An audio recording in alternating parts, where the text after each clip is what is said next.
Bom dia a todos. Vamos dar início a mais um seminário do Observatório da Inovação e Competitividade no Instituto de Estudos Avançados da Universidade de São Paulo. Eu sou Mário Sérgio Salerno e vou fazer só a abertura. Estou com um problema na perna, então eu preciso ficar me mexendo, certo? E aí o Leonardo conduz o debate. Mas eu vou fazer a abertura porque eu conheço a Maria Eugênia desde 1900, aliás... Tem uma pessoa aqui na plateia que eu conheço de antes de você. Conheço ela do ginásio, certo? Eu estudei com a irmã dela no ginásio. E no colegial, ou por aí. Certo? Não, com a Grácia. Enfim, então eu fiz questão de fazer a abertura. Mas eu estou com um problema no ciático, eu não consigo ficar muito tempo parado aqui. E o Leonardo vai fazer a condução do debate. Antes de apresentar a Maria Eugênia, as nossas regras aqui são muito simples. Os internautas, eles, para participar, por favor, enviem um e-mail para iearesponde, tudo junto, iearesponde@usp.br. A gente recebe o e-mail e passa aqui para discussão. Como a internet tem um certo tráfego, não vem instantaneamente, certo? Não deixe para escrever os e-mails no final. Por que acontece? Muitas vezes os e-mails chegam depois que acabou. Aí é legal, mas não adianta, certo? Então, o e-mail precisa chegar enquanto os debatedores, as pessoas estiverem aqui. Para o pessoal que está ao vivo e a cores aqui, é só levantar o braço e precisa falar no microfone por conta da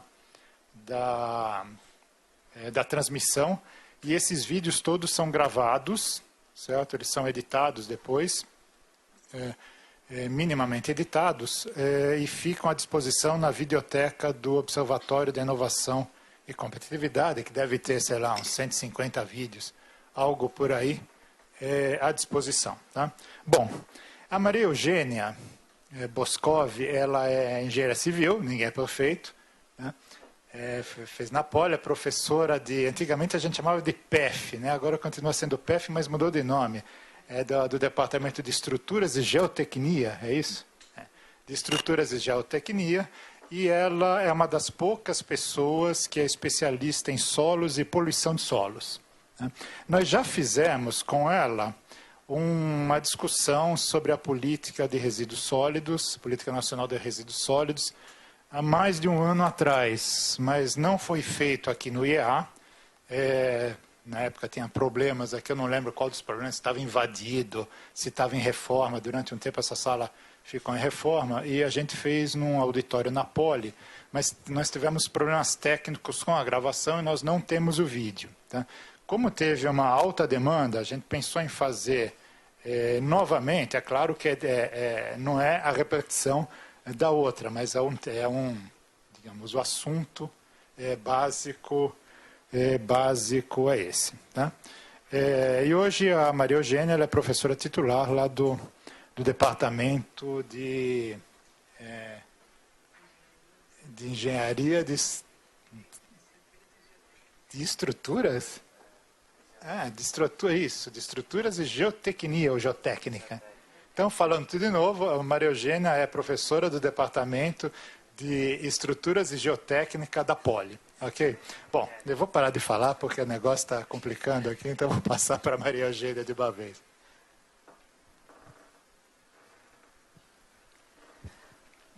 Bom dia. A ideia da apresentação é chamar a atenção para a poluição das águas subterrâneas e dos solos devido à disposição inadequada de resíduos sólidos. Também chamar atenção para algumas medidas protetoras e remediadoras e para oportunidades e desafios para o avanço dessa questão. Um dos principais marcos históricos para o desenvolvimento das legislações relativas a resíduos sólidos e poluição do solo foi o episódio do Love Canal, nos Estados Unidos. Esse canal ele começou a ser escavado para juntar o rio Niágara com o lago Ontario, mas ele foi abandonado e acabou virando um lago e um local de recreação para os habitantes da cidade de Niagara Falls. Em 1942, ele foi comprado por uma indústria, a indústria Hooker Chemical, e drenado, foi revestido com uma espessa camada de argila impermeabilizante e passou a servir de depósito para substâncias químicas tóxicas. Durante o período em que ele serviu esse propósito, o Love Canal serviu, então, para depositar, ao todo, 21 mil toneladas de substâncias cáusticas, de ácidos graxos, de organoclorados, também resíduos do projeto Manhattan e lixo municipal do próprio município. A indústria encerrou suas atividades anos depois, em 58, e fechou a área, revestiu-a também com uma cobertura, quando foi, então, vendida para o que seria o equivalente à Secretaria Municipal de Educação, vamos dizer, da cidade de Niagara Falls, para a construção de 2 escolas. A indústria advertiu os compradores sobre a existência de lixo tóxico enterrado. Mesmo assim, a transação foi efetuada pelo preço simbólico de $1, com um documento lavrado a respeito das advertências que a indústria havia feito para o município a respeito do lixo tóxico enterrado. Então, aqui vocês veem algumas imagens, né, do lixo sendo colocado. E depois de alguns anos, com a área remanescente que não foi aproveitada depois da construção das escolas, a área remanescente foi vendida para terceiros, para a construção de um bairro popular, de habitações populares. Durante a construção desse bairro, o invólucro do Love Canal, desse lixo enterrado, ele acabou sendo perfurado para a construção para a implantação das tubulações de água e esgoto. Uma parte do material de cobertura foi aproveitado como empréstimo para a construção das vias públicas. E, com isso, substâncias tóxicas começaram a ser liberadas para o meio ambiente, para as águas subterrâneas, superficiais e para os solos. Bem, em 1976, houve uma denúncia de um jornal local a respeito de um poço contaminado. E o repórter resolveu fazer uma entrevista informal, de porta em porta, para tentar avaliar o efeito à saúde da população dessas águas contaminadas. Quando ele observou uma incidência acima do normal de malformações. Bom, daí começou todo um movimento a respeito do Love Canal e muitas pesquisas foram feitas depois por entidades governamentais e não governamentais a respeito da saúde da população e verificou-se que alguns números assustadores, né, havia uma incidência muito maior do que o normal de abortos e que 56% das crianças que haviam nascido entre 1974 e 1978 tinham pelo menos um defeito de nascimento. E que 33% dos residentes tinham danos cromossômicos, enquanto essa porcentagem numa população normal é de 1%. Bom, essa discussão foi levada ao nível nacional e, pela primeira vez na história americana, o então presidente Carter utilizou verbas emergenciais para catástrofes não naturais. 800 famílias foram retiradas do local, o local foi todo evacuado e ficou totalmente vazia, né, essa região. E a indústria teve que pagar ainda 120 milhões de dólares para danos e multas, apesar da advertência que tinha sido feita.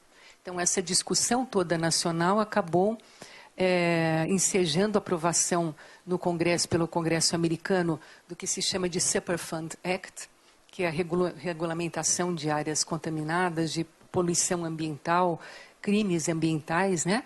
E esse princípio do poluidor-pagador, né? A pessoa se tornar responsável pelos danos por ele causados. E essa Superfund Act também estabeleceu 2 princípios importantes na área, que é a responsabilidade objetiva e o poluidor-pagador, que também estão na nossa Constituição. Então, esse episódio ele foi um marco em termos de como os empreendedores, os construtores, os financiadores, enfim, os engenheiros, começaram a olhar as suas responsabilidades em relação aos problemas ambientais. E nós tivemos casos semelhantes no Brasil, né, muitos, e eu vou citar algum dos mais emblemáticos, que é o da Cidade dos Meninos, que foi um abrigo construído no município de Duque de Caxias, no estado do Rio de Janeiro. Chamava-se Abrigo Cristo Redentor. Ele era subvencionado pela Associação Brasileira de Assistência Social e pelo Instituto de Malariologia, que é o prédio aí na figura abaixo. É um local de internato para meninos órfãos e carentes, um instituto educacional. E nessa mesma área, então, estava o Instituto de Malariologia.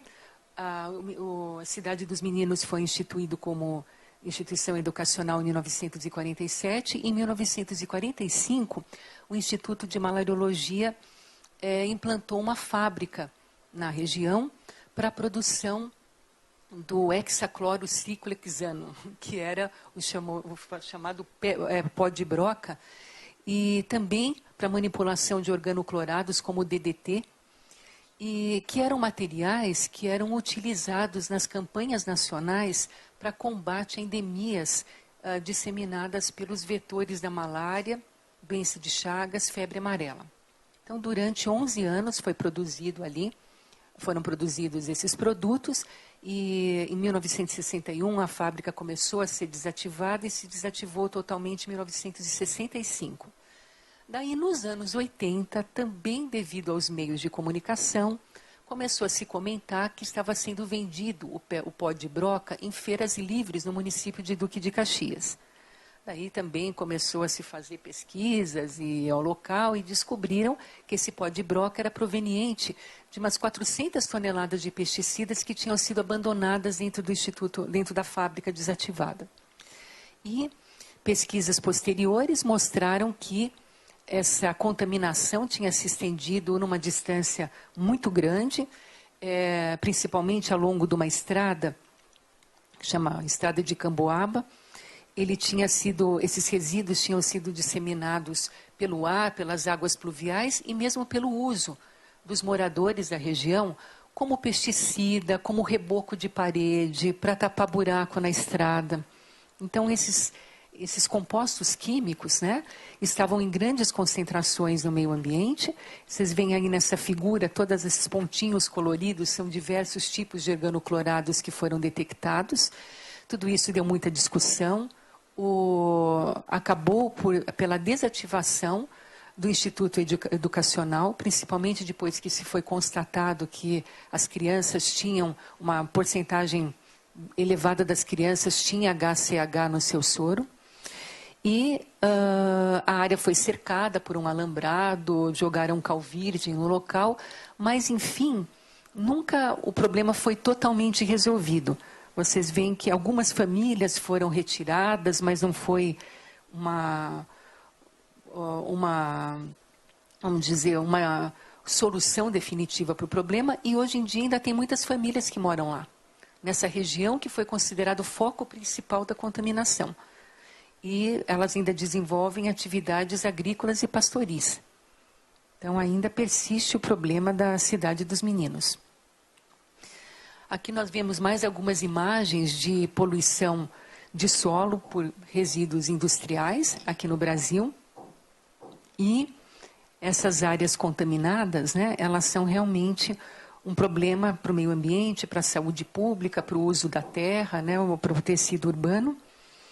E esse mau uso, né, essa má disposição ou disposição inadequada de resíduos industriais a partir da Segunda Guerra Mundial acabou causando uma quantidade tão grande de áreas contaminadas que, por exemplo, a Agência Ambiental dos Estados Unidos, da América, acabou adotando como uma das suas atribuições gerenciar as áreas contaminadas, quando ela foi criada inicialmente para cuidar da poluição do solo.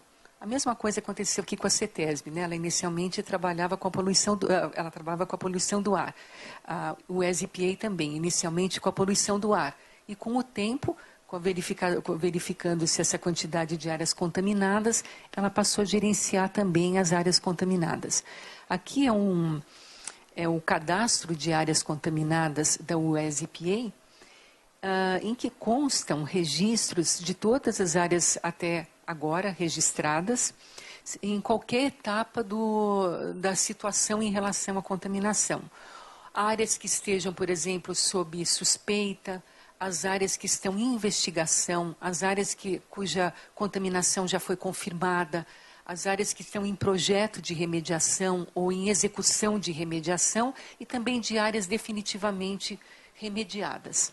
Isso está disponível pela internet e a CETESB também tem uma lista semelhante, desde 2002. A da UESPA é de 1995 e a de CETESB é de 2002, também com o cadastro acessível, inclusive com o tipo de poluente encontrado em cada área e as técnicas de remediação que foram adotadas em cada caso. Essas áreas contaminadas, elas, se devidamente tratadas, elas podem ser reinseridas no tecido urbano e ganhar novos usos. Eu acho que um exemplo muito legal é esse das margens do rio Yarra, em Melbourne. Essas obras estavam sendo realizadas em 2000. Já uma boa parte do rio tinha sido recuperada. Essas obras, especialmente, eram de áreas contaminadas de uma companhia chamada West Gasworks Company. Toda essa recuperação da área adjacente ao rio acabou se transformando num bairro extremamente agradável de lazer e de serviços, hoje em dia uma área nobre da cidade. Então, essa reinserção das áreas contaminadas no tecido urbano é algo que se deve almejar e que está acontecendo também em vários lugares do mundo, inclusive na nossa cidade.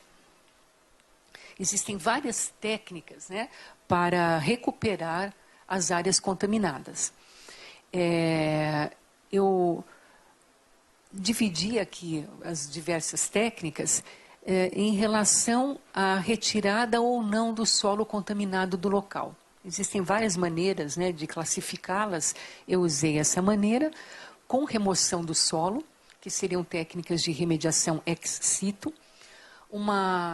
A mais simples seria remover o solo contaminado e levá-lo para um outro local, que seja devidamente preparado para receber esse solo contaminado. Então, na verdade, é só um deslocamento do solo contaminado, mas levando-o para um lugar em que ele não vai causar a liberação de poluentes para os diversos compartimentos ambientais. Ou esse solo pode ser retirado e tratado. Existem diversas técnicas de tratamento.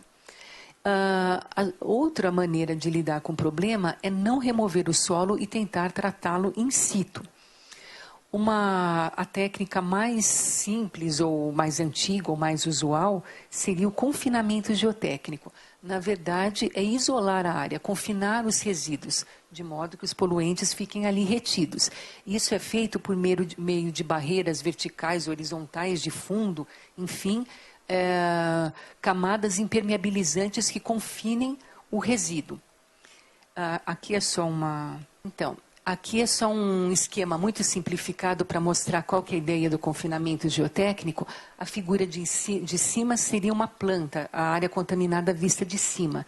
Então, essa porção que está contaminada com solo, com resíduos, ela fica então envolta por barreiras verticais que são escavadas em torno da área. E são barreiras impermeáveis.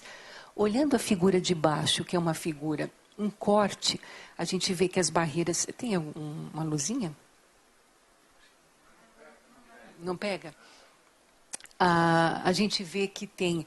As paredes verticais devem ser levadas, escavadas, até chegar numa parte do subsolo que seja impermeável também. Então, elas vão ficar engastadas na área impermeável. E dentro da área contaminada são escavados poços, da onde então é bombeada e retirada a água poluída para ser tratada. Um método chamado de pump and treat.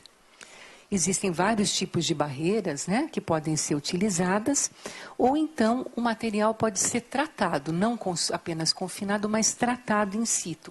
E daí existem vários tipos de tratamento, aqui eu coloquei alguns dos principais, essa é uma grande área de pesquisa e inovação. Sempre tem novos tratamentos sendo pesquisados, sendo colocados no mercado. É uma área sempre de ponta que tem muito interesse técnico e científico. Eu só citei alguns aqui e vou dar só 3 exemplos de inovações, quer dizer, para mostrar que essa área está sempre trazendo novidades. Por exemplo, e tanto nas técnicas de investigação das áreas contaminadas, de remediação, como de monitoramento, de equipamentos de monitoramento. Esses exemplos aqui, por exemplo, o confinamento geotécnico, eu já falei que é uma técnica bem consagrada. Mas novos equipamentos vão sendo desenvolvidos para melhorar o desempenho da obra. As 2 figuras de cima, por exemplo, são os equipamentos novos que escavam as valas que vão ser construídas em torno da área contaminada e já preenchem ao mesmo tempo. Então, vocês veem uma vista lateral na figura de cima à esquerda e, na direita, a vista de trás do equipamento. Então, essas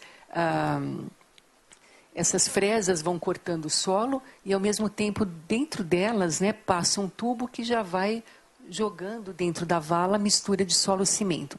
Então, diminuindo o número de equipamentos necessários na obra. A figura da esquerda de baixo é uma ideia que surgiu depois do confinamento geotécnico. Em vez de se construir uma barreira impermeável e bombear a água que está dentro da área contaminada e tratá-la, né? Então ficar durante anos usando energia e bombeando a água, por que não inserir uma parede que seja permeável e que tenha um material reativo? Daí o próprio lençol freático passando pela área por essa parede, ele passa por alguma reação interna e sai purificado do outro lado. Esse tipo de solução se chama barreira permeável reativa. Já é muito utilizada em vários locais do mundo para vários tipos de contaminantes e com vários tipos de reagentes. Elas começaram, na verdade, para o tratamento de organoclorados, utilizando-se como material reativo o ferro zero valente, na verdade, limalhas de ferro que são subprodutos industriais. Essa reação, então, tirava o cloro dos organoclorados, precipitava o cloreto férrico e a água sai limpa do outro lado. Hoje em dia, isso ainda deu um passo a mais. Como essa técnica de barreira permeável reativa não usa energia, é mais, vamos dizer, sustentável, mas também demora para acontecer a remediação, porque ela acontece com a própria velocidade do lençol freático, das águas subterrâneas, então pode demorar anos para realmente limpar tudo, veio a ideia de inserir nanopartículas de ferro zero valente no solo contaminado. Então a figura da direita está mostrando uma imagem de grãos de areia, bastante com uma precisão, com um aumento muito grande, né? Vocês veem que aquele tracinho equivale a 20 micra e seriam 20 milésimos de milímetro, né? Então são pequeníssimas partículas que são injetadas dentro do subsolo, se agregam aos grãos de areia e tratam a água contaminada então diretamente dentro do solo. Quer dizer, sempre vem alguma coisa a mais. É uma área de muita inovação. O gerenciamento das áreas contaminadas também já está muito estabelecido pelos órgãos ambientais de modo geral no mundo todo. Aqui no nosso caso do estado de São Paulo, pela CETESB.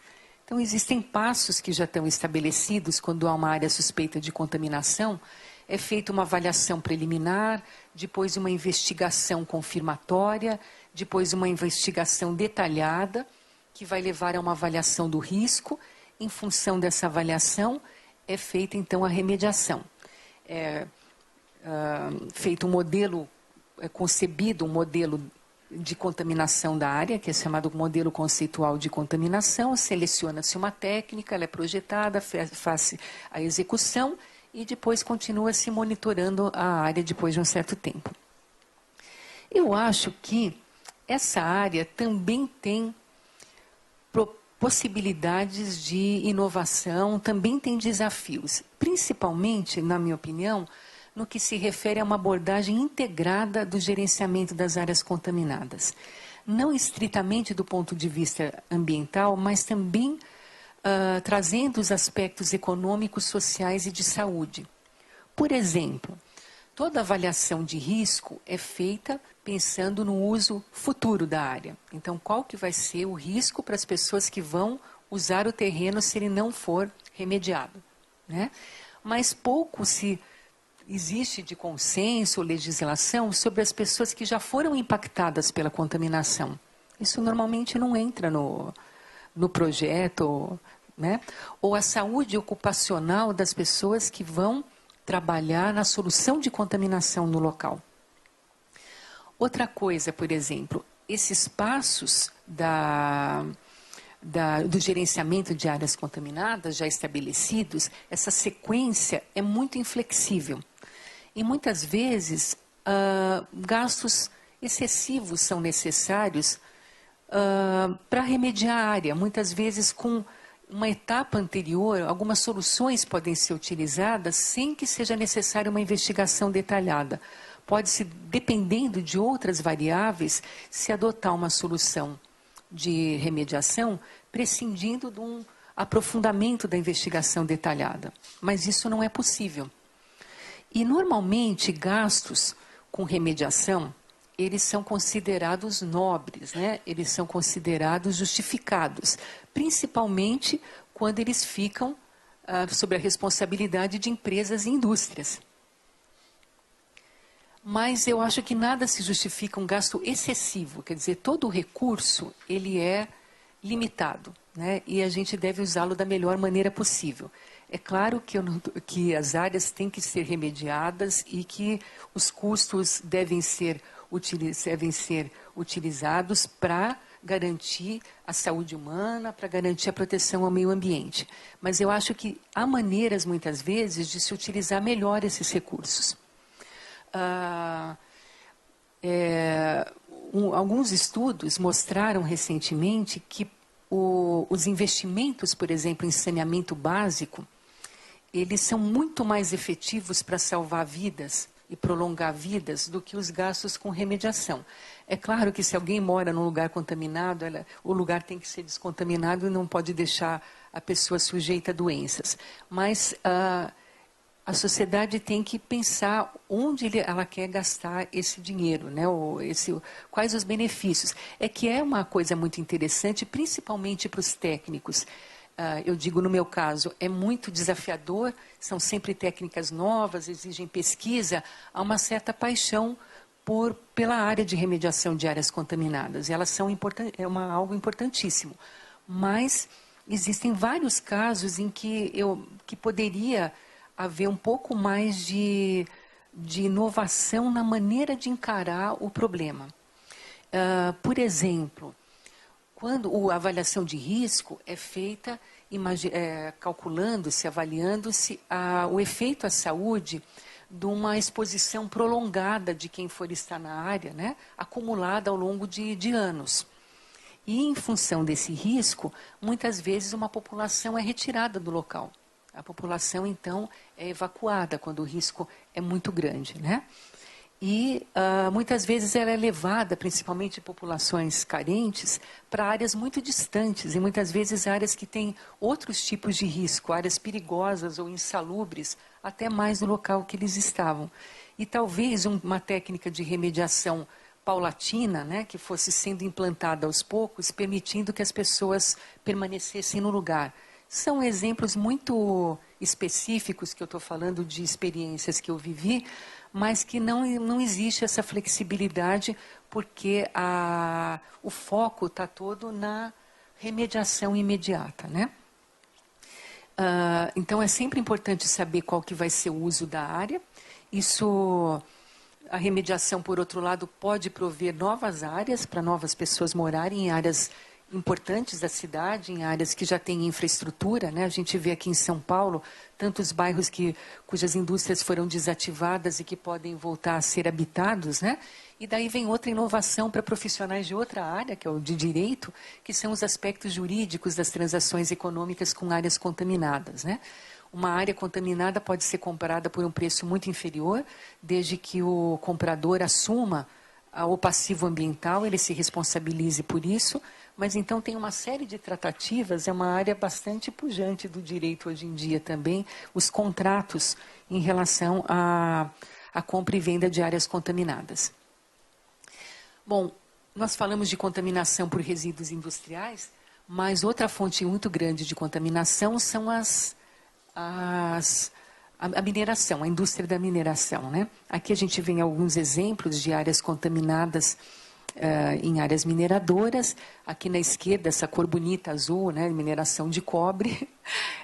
À direita, nós vemos exploração de quartzito em Minas Gerais, o de cobre no Chile. Aqui na Rondônia, a exploração de cassiterita, que é o minério de estanho. Enfim, não faltam exemplos de áreas degradadas. Isso cada vez tem sido mais cuidado, né? Mas é sempre uma preocupação. Esse exemplo aqui acho que é um dos mais assustadores, né? A mina de diamantes Mir, da Sibéria. Não sei se vocês já viram na internet. De vez em quando ela aparece porque realmente é impressionante. É uma escavação de 1,2 quilômetros de diâmetro, né? A atividade mineradora, ela causa dois tipos principais de resíduos, os estéreis e os rejeitos. Os estéreis são todos os materiais que são retirados para chegar no veio de minério. E hoje em dia, como se tem preferência por escavação a céu aberto, então a gente acaba ficando com esses buracos imensos, né? Da lavra, da retirada do material até chegar ao minério. Esse material, então, é normalmente composto de solos e fragmentos de rochas. E eles devem ser dispostos depois em algum lugar. Quer dizer, tudo isso que saiu da mina Mir, ele tem que ter sido colocado em outro lugar. E vai, então, usar esse solo, né? Que poderia ter outra finalidade, simplesmente para dispor os resíduos. Então, os estéreis, eles causam um impacto incrível, paisagístico e de uso de ocupação de solo. Os próximos slides são todos aqui do Brasil, né? Essas montanhas que vocês estão vendo são pilhas de minérios. Regiões que antes eram vales e viram montanhas por estéreis acumulados. Aqui é um outro exemplo de pilhas de estéreis. E o impacto desses estéreis no solo normalmente seria esse ligado à topografia, à paisagem, à drenagem das águas pluviais, né? Ao uso do solo. Mas muitas vezes eles também trazem poluição. Aqui tem mais, deixa eu ver, uma imagem grande aqui também de estéreis de mineração, né? Mudanças totais na paisagem. Todas essas montanhas foram criadas pela disposição dos estéreis. Mas o impacto seria esse, a não ser que haja nos estéreis minerais sulfetados. O mineral sulfetado mais conhecido é a pirita, que também é chamada de ouro dos tolos, né? A pirita, ela é estável quando ela está dentro da rocha. Quando a rocha é moída, desagregada, a pirita, então, ela é levada em contato à atmosfera e às águas pluviais, quando ela fica numa pilha de estéreis, ela passa a reagir com o oxigênio do ar e com as águas pluviais e começa a criar ácido sulfúrico. Essa é a drenagem ácida de mineração. Então, todas aquelas pilhas enormes que vocês viram, se tiver minerais sulfetados na rocha que foi desagregada, elas vão começar a produzir uma drenagem ácida. E além da acidez em si, essa drenagem acaba dissolvendo os outros minerais que compõem a rocha. Então, acaba se formando um fluido extremamente ácido e carregado de metais, muitas vezes metais tóxicos. Esse é um problema que existe no mundo todo, em vários tipos de mineração, carvão, ouro, urânio, cobre, vários tipos de rocha ligadas a minérios diferentes, têm minerais sulfetados e isso ocorre em vários lugares do mundo. Da Áustria a Gana, Você tem vários lugares do mundo que sofrem com drenagem ácida. Então, essa é uma grande área de pesquisa. O que fazer? É claro que hoje em dia que a gente sabe que existe esse problema, já dá para projetar a disposição de estéreis, evitando a disposição conjunta com ar e água. Mas quantas minas não foram escavadas até ter sido descoberto, percebido esse problema? Então, há pesquisas, inclusive aqui dentro da USP, em vários departamentos, sobre o que fazer com drenagem ácida de mineração. Bem, o segundo tipo de resíduos que a mineração gera são os rejeitos. Quer dizer, uma vez que se chega ao veio, né, ao minério, esse minério, então, é retirado e ele vai passar por algum beneficiamento para tirar o mineral de valor, o elemento de valor. E na quantidade ou na pureza que se deseja, na concentração que se deseja. São vários processos de beneficiamento. Normalmente tem britagem, moagem e daí alguns outros tipos de tratamentos químicos ou mecânicos. O que sobra desse processo é que são os rejeitos. Os rejeitos, então, são compostos basicamente de rocha moída, muita água e as substâncias que foram adicionadas no processo de beneficiamento. E antigamente eles eram simplesmente dispostos sobre o terreno natural. E daí eles desciam pelas drenagens naturais, eles assoreavam os rios, matavam os peixes, etc. Então, as barragens de rejeito foram concebidas para segurar esses rejeitos, para impedir o assoreamento dos rios e a contaminação a jusante. Só que elas também acabaram se transformando num problema, né? Como a gente sabe recentemente pelo episódio de Mariana. A primeira coisa é que elas são barragens que vão sendo alteadas com o tempo. Diferentemente de uma barragem, por exemplo, para geração de energia elétrica, que se faz a barragem até a altura ideal para geração, quando a barragem fica pronta, daí se enche o reservatório e se começa a produzir energia, a barragem de rejeito começa pequenininha e à medida que a indústria vai ganhando dinheiro, vai minerando, ela vai subindo. E esses são, então, os alteamentos da barragem de rejeito. Um processo que é muito usado e que é o de Mariana, que está sendo tão criticado, é o processo de alteamento pelo método de montante.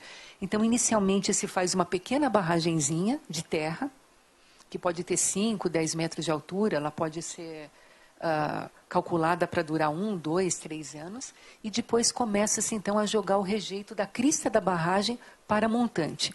O rejeito vem com muita água, como vocês podem ver aqui, ele vem bombeado. Então, aquele fluxozinho que está em cima do desenho representa, então, o rejeito sendo jogado a montante. À medida que ele vai se acumulando, ele vai separando também a parte sólida da parte líquida e vai formando praias. A gente chama praias de rejeito. E quando a praia quando o rejeito chega numa certa altura, é feita a etapa posterior da barragem. Então, vocês estão vendo que a segunda etapa da barragem está sendo construída em cima dos próprios rejeitos. Já espera-se que devidamente adensados, mas esse é um dos grandes problemas, né, da segurança estrutural das barragens de rejeito. E elas vão subindo em alturas muito grandes. E muitas vezes elas são construídas com os próprios rejeitos e não mais com solo vindo de outro local. Aqui é só para vocês verem uma imagem de uma praia de rejeitos. Muitas vezes é bonito ver até um absurdo, mas no meio das montanhas, dos Andes, você vê lá areia pura e parece que se só tirar foto estaria uma praia no Caribe, né? Se não contar o cheiro de ácido sulfúrico e outras coisas, que a foto não mostra. Existem outros métodos mais seguros de altear a barragem. O que está mostrado aí no meio, na figura do meio, é o método de alteamento ajusante. Então a barragem cresce para fora, sempre apoiada no terreno natural, que é um terreno mais firme. Esse é um método muito mais seguro. Agora vocês veem a diferença de volumes para construir as barragens. Então, economicamente, as barragens de montante, elas são muito mais vantajosas, quando nesse cálculo não entra o dano causado posteriormente, né, em termos do gasto na hora de construir. Hoje em dia tem sido um motivo de debates, né, em todo o território nacional por diferentes tipos de técnicos, se deve continuar a barragem com alteamento de montante ou não. Em alguns países já não é possível fazê-lo, né? E aqui, então, o evento de Mariana tem suscitado bastante discussões sobre isso. Outras inovações que se procuram na área é desaguar os resíduos, os rejeitos. Em vez de levá-los com toda essa quantidade de água, tentar desidratá-los, desaguá-los e dispô-los, então, de uma maneira mais segura, como se eles fossem mesmo solos, né? É uma outra linha forte no mundo todo. Aqui só para mostrar o tamanho que pode chegar o alteamento de uma barragem. Isso é um vale profundo, né? E dá para ver os degrauzinhos. Esses degrauzinhos muitas vezes têm 10 metros de altura, né? Essas barragens chegam até alturas colossais. E, segundo o conceito de que o risco é o produto da probabilidade de ruína pela consequência, mesmo se a barragem for muito bem projetada, com baixa probabilidade de ruína, com grande qualidade construtiva e tudo mais, como as consequências são sempre muito trágicas, as barragens de rejeito são, por definição, obras de alto risco, né? E dados do Ávila, de 2016, mostram que a cada 30 anos, a produção de rejeitos tem aumentado de 10 vezes. Tanto por causa do aumento populacional, como também porque agora, quando vão se exaurindo as minas mais produtivas, começa a ser interessante explorar minérios com menor concentração do elemento de interesse, que geram mais rejeitos, né? E, ao mesmo tempo, então, a altura das barragens está aumentando a cada 30 anos, aumenta 2 vezes a média da altura de barragens construídas pelo mundo. Ou seja, é um risco crescente. Então, as barragens de rejeito rompem mesmo. Essas aqui são várias rupturas ocorridas aqui no Brasil que talvez tiveram menos destaque na mídia. Mas todas foram barragens que romperam e causaram bastantes danos ambientais. Essa daqui era um caso mais importante, vamos dizer, recente, antes da barragem de Mariana. É um tipo de rejeito que nós temos muito no Brasil também, que é o rejeito de alumina. O Brasil é o segundo maior produtor, né, de bauxita. Então, nós temos muitas barragens desse tipo. Essa na Hungria, ela causou uma onda desse rejeito que se espalhou por 40 quilômetros quadrados a jusante. Cobriu toda essa área. E o rejeito de alumina tem misturado a ele soda cáustica, porque é usado no processo de beneficiamento. O que, graças a Deus, não é o caso do ferro, né, do caso de Mariana. Aqui são imagens de Mariana, lembrando que a barragem do Fundão é que rompeu, mas ela rompeu sobre a barragem de Santarém. A barragem de Santarém tinha ainda muito líquido, né? Ela era uma barragem de água, da drenagem mesmo do líquido da barragem de Fundão, mas já tinha também um pouco de rejeito colocado junto. Mas aqueles rejeitos, então, da barragem de Fundão, que já estavam mais adensados, se misturaram com a água e ficaram muito mais móveis, né? E conseguiram, então, atingir distâncias grandes a ponto de serem observadas por satélite. Outra fonte de poluição do solo são os resíduos sólidos urbanos. Essas imagens ainda são recentes, infelizmente. O Brasil ainda tem muita disposição inadequada de lixo urbano, né? Os lixões, né, eles são áreas de disposição sem nenhuma proteção à saúde humana e ao meio ambiente. Os aterros controlados têm esse nome, mas eles não são controlados, né? Eles são descontrolados também. São lixões melhorados. São áreas em que tem, por exemplo, um cercamento, em que tem uma cobertura diária de terra ou semanal de terra, que já dá um ganho sanitário em relação ao lixão por não deixá-lo exposto, né?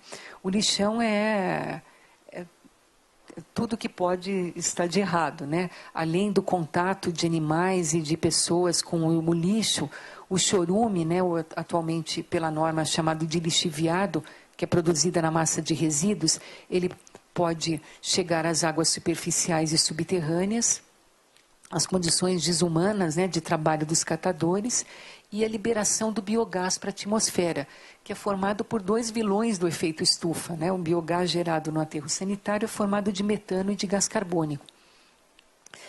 E Se nós considerarmos que no Brasil são geradas 215 mil toneladas de resíduos sólidos urbanos por dia, é de preocupar que só 58% estão dispostos adequadamente. Ainda 42% da massa total de resíduos é disposta em lixões e em aterros controlados. Isso em termos de massa total gerada. Em termos de municípios, esse valor é pior, porque os 13 maiores municípios do Brasil geram 1/3 da massa de resíduos sólidos do Brasil. Então, eles tendo bons aterros sanitários, eles já quase que fazem os 42%, quase fazem 33% da massa que é disposta adequadamente. O restante está distribuído por outros municípios, mas sobram ainda 25%, 75% de pequenos municípios que têm disposição inadequada ainda. Para dar uma ideia do que seria um aterro sanitário, né? Seria uma obra preparada, então, para proteção ambiental e saúde humana.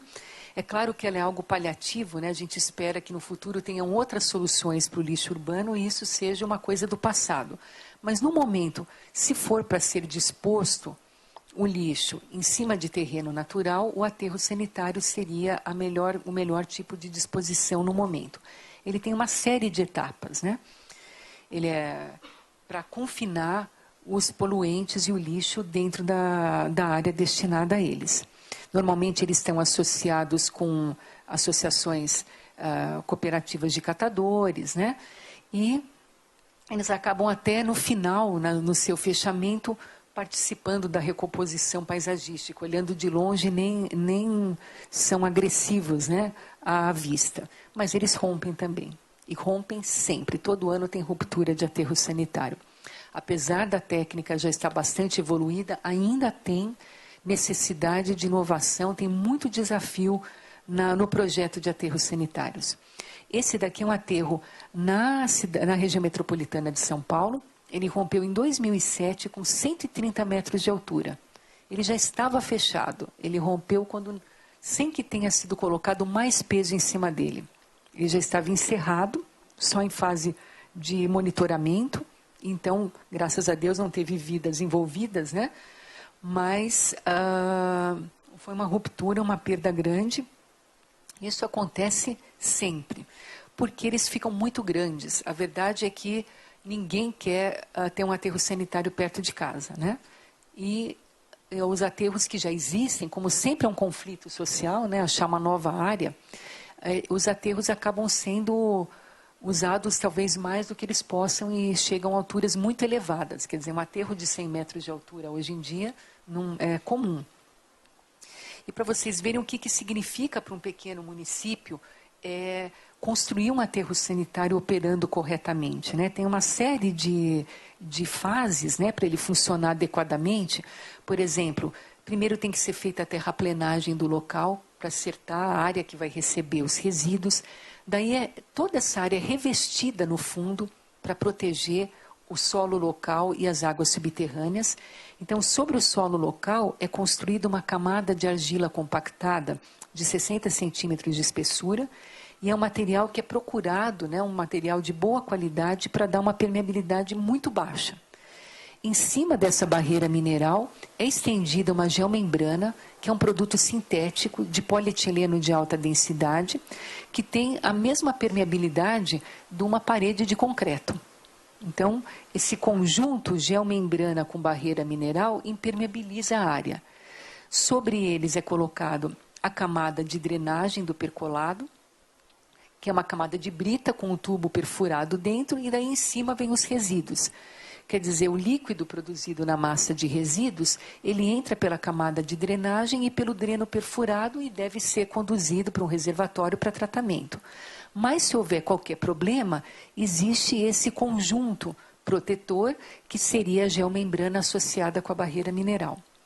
Então, essas etapas de construção do revestimento, quer dizer, nem chegou o lixo, né? Nem se chegou a pensar ainda na coleta, nos caminhões chegando.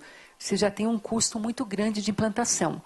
Tem que ser encontrado um bom solo que dê essa permeabilidade baixa.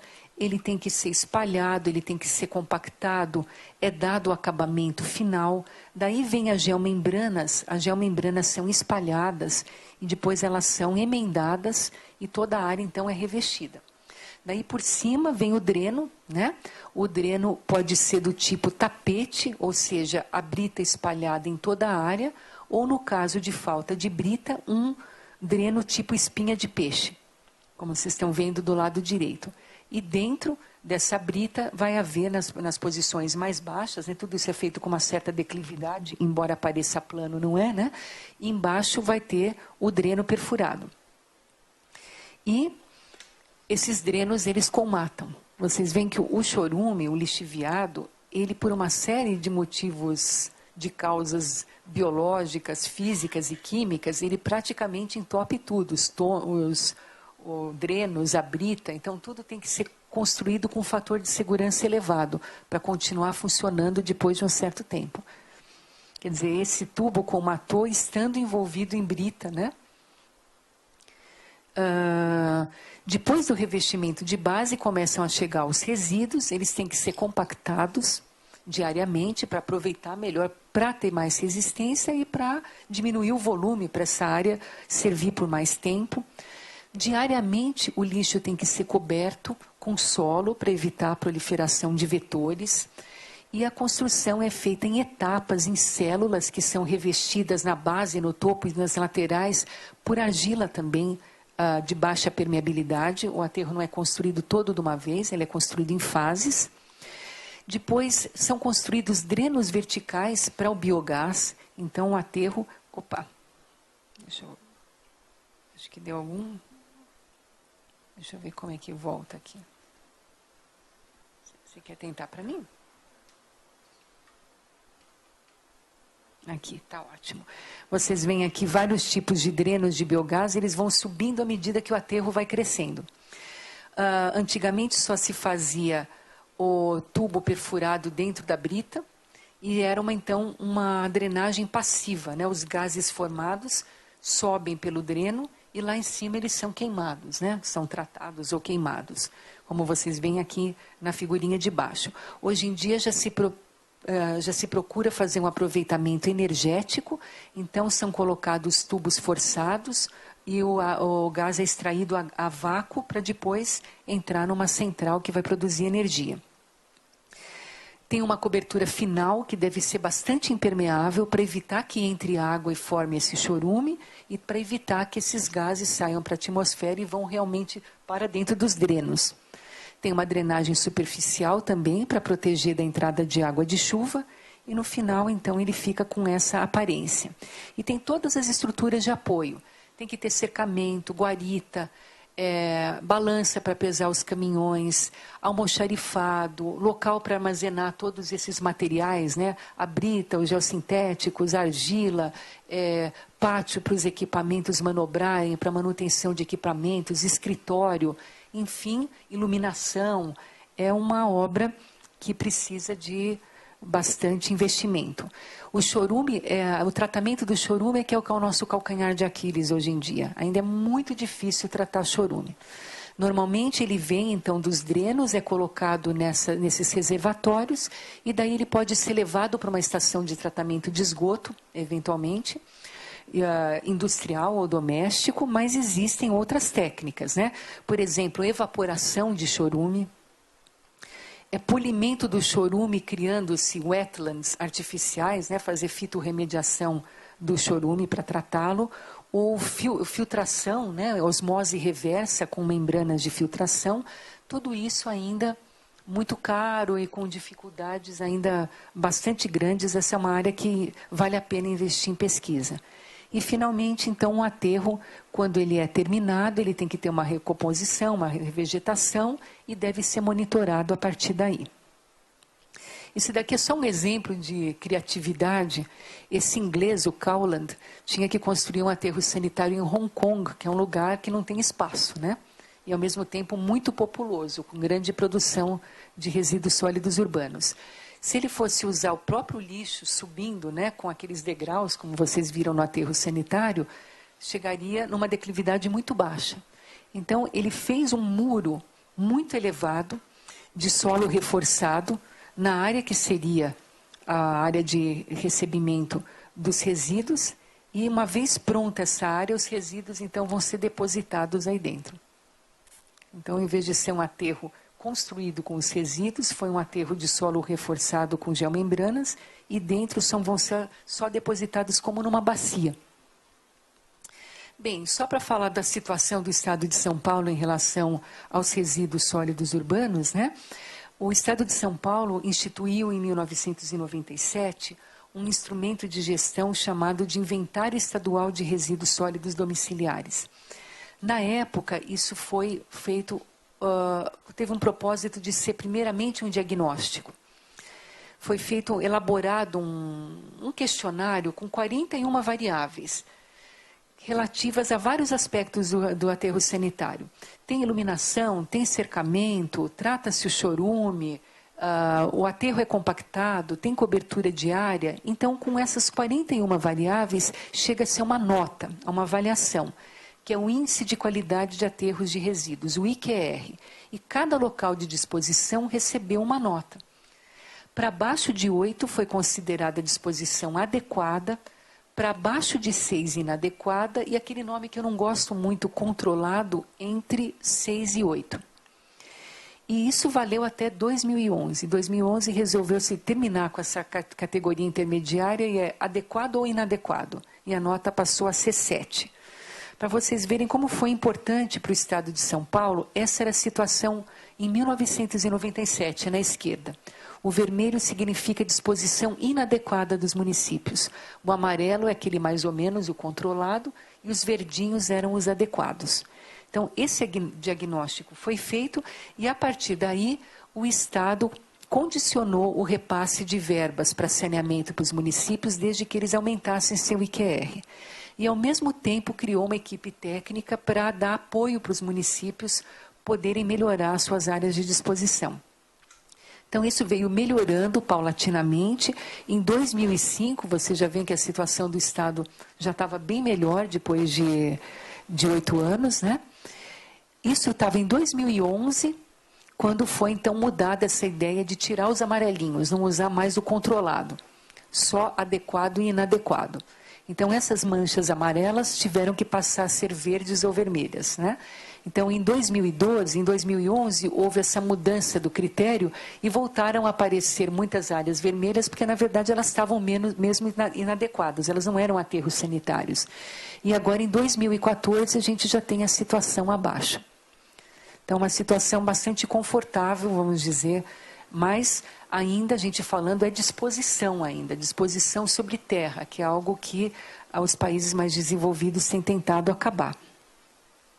Bem, falando um pouco agora da situação nacional, né, da Política Nacional de Resíduos Sólidos, ela foi aprovada em 2010 como uma lei federal 12.305, depois de 20 anos de debates técnicos e políticos, e representa então um marco legal na questão de resíduos, e ela regula sobre todos os tipos de resíduos, com exceção dos radioativos.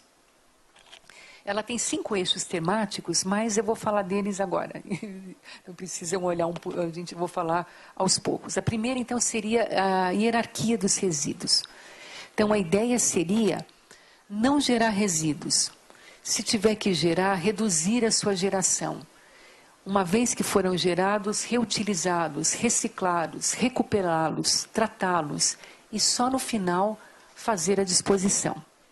Eu vou mostrar aqui um slide baseado em dados da professora Gunther, da Saúde Pública.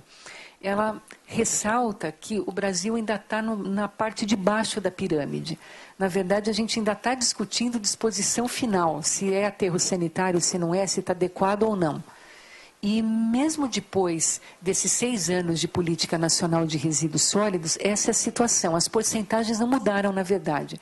Eram 42% de resíduos dispostos inadequadamente e continuam depois de 6 anos.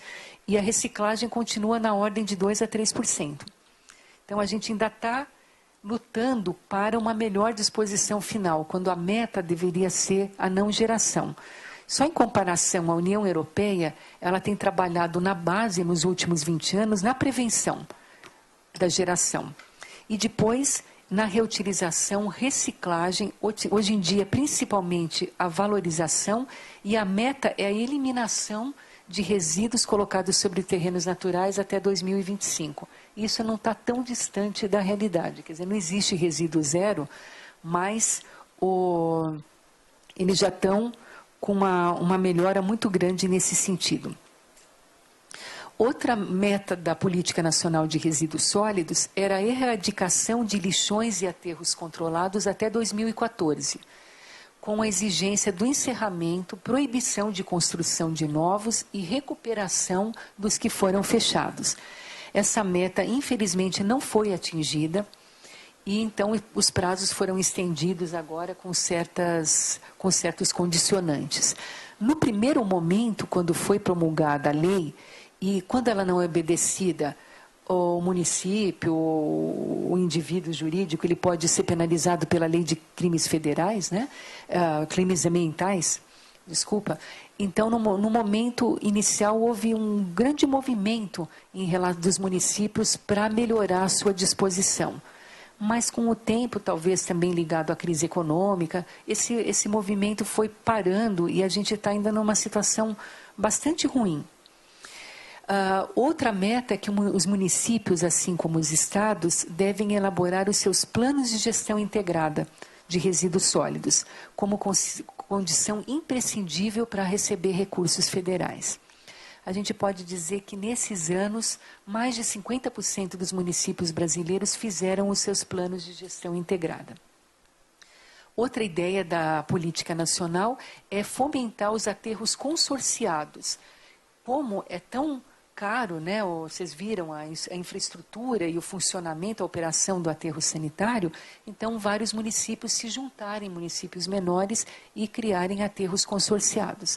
É uma boa ideia, mas é claro que precisa de uma prática, vamos dizer, nacional de trabalho entre municípios, né? Eu acho que não tem muita prática disso, talvez os comitês de bacias hidrográficas já tenham uma certa expertise, né, nesse sentido, mas ainda precisa ter um suporte legal muito grande para mudanças de governo, ou se um município, por exemplo, começa a ter outra vocação, uma indústria grande se estabelece lá, enfim, como é que são renegociadas, né, os contratos. A política nacional estabeleceu o conceito de rejeitos. O conceito é muito importante. Eu só não gosto do nome, porque rejeito já era um nome técnico. Na mineração, se você falava rejeito, você pensava em resíduo de beneficiamento de mineração. E agora também quer dizer resíduo de beneficiamento de resíduos sólidos urbanos. Então, o rejeito seria tudo que sobra depois da reciclagem, da compostagem, do aproveitamento energético. O que não pode ser aproveitado seria, então, o rejeito, que só esse seria disposto em terra, no aterro sanitário. Então, a política nacional aponta para esse conceito. Também para a recuperação das áreas contaminadas, dos aterros que foram fechados, o conceito da logística reversa, que significaria certos produtos retornarem aos fabricantes. E esses produtos seriam, por exemplo, pilhas, baterias, agrotóxicos, embalagens de remédios e de agrotóxicos, pneus, resíduos eletroeletrônicos, né? E essa logística reversa estaria, então, sob responsabilidade compartilhada de todos os atores sociais. E essa é uma crítica que eu tenho à Política Nacional dos Resíduos Sólidos. Embora seja bonito falar em responsabilidade compartilhada, é muito difícil dizer de quem que é a responsabilidade, afinal, de operacionalizar esse compartilhamento. Os países que adotaram a responsabilidade do gerador, do produtor, do industrial, por exemplo, simplificaram essa questão. Mesmo que eles repassem o gasto pela logística reversa em seus produtos, eles, de qualquer maneira, há alguém que é responsável, a quem recorrer quando há algum problema. E assim a responsabilidade compartilhada ainda está muito diluída, né, sobre os diversos atores, inclusive nós, consumidores, né, os importadores, os distribuidores, estariam todos ligados nessa responsabilidade compartilhada. Outra coisa importante seriam os resíduos vistos como bem econômico de valor social. Ou seja, sempre olhar um resíduo com a perspectiva de o que eu posso fazer com ele. Em vez de já pensar em depositar ou descartar, ele serve para alguma coisa? Ele pode ser usado em alguma operação, em alguma atividade? E daí que é essa ideia de valorizar os resíduos e até substituir matéria-prima natural, que também são recursos finitos, né, por resíduos que podem ter funções semelhantes. E também que a sociedade deve ter direito à informação com um Sistema Nacional de Informações sobre Resíduos Sólidos. Então, a política nacional ela estabeleceu diretrizes e também responsabilidades jurídicas. Isso é muito importante. Até então, até a política nacional, quem regulamentava a classificação dos resíduos era a ABNT, Associação Brasileira de Normas Técnicas. E ela classificava os resíduos pela periculosidade. Então, havia uma série de ensaios que eram feitos em função dos resultados desses ensaios laboratoriais. Os resíduos eram classificados em perigosos, não perigosos, né? E entre os não perigosos em duas classes, não inertes e inertes. E para cada um tipo de disposição sobre terra, sobre terreno natural associado.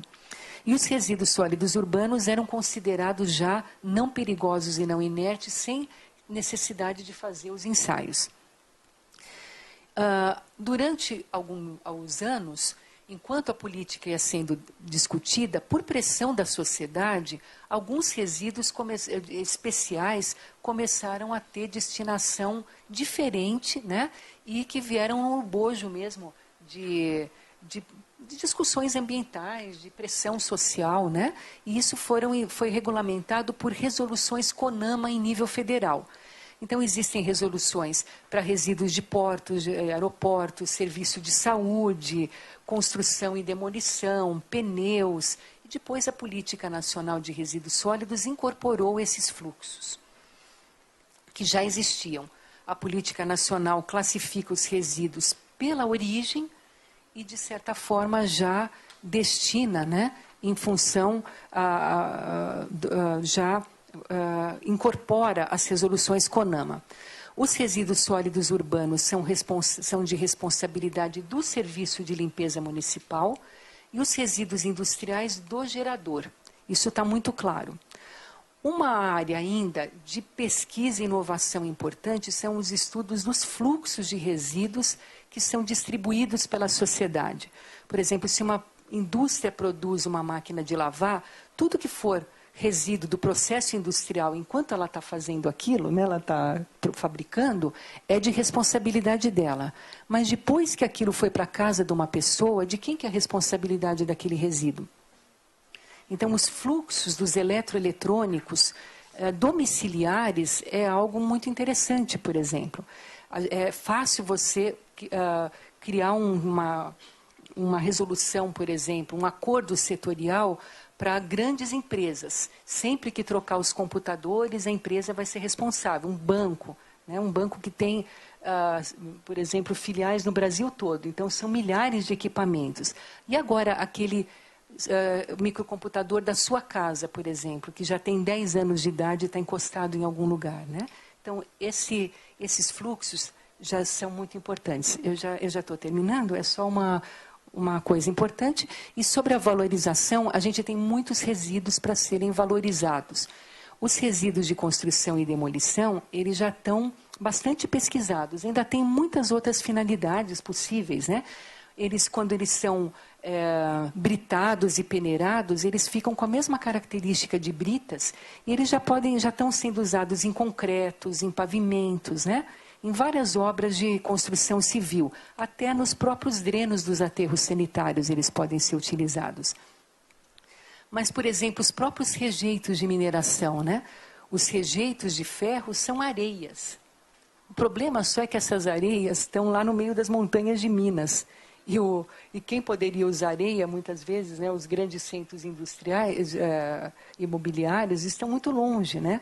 E daí a questão do reuso dos resíduos passa muito pela logística. Então, mesmo que tenha, por exemplo, os resíduos de alumina, eles servem para fazer telhas, para fazer tijolos.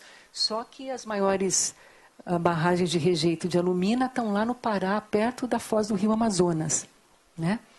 Então, os lodos de estação de tratamento de esgoto e de água, eles também são materiais, quando desidratados, eles podem ter características interessantes para usar em cerâmicas, para usar mesmo em obras de terra. O bagaço de cana, né? O Brasil produz 160 milhões de toneladas por ano.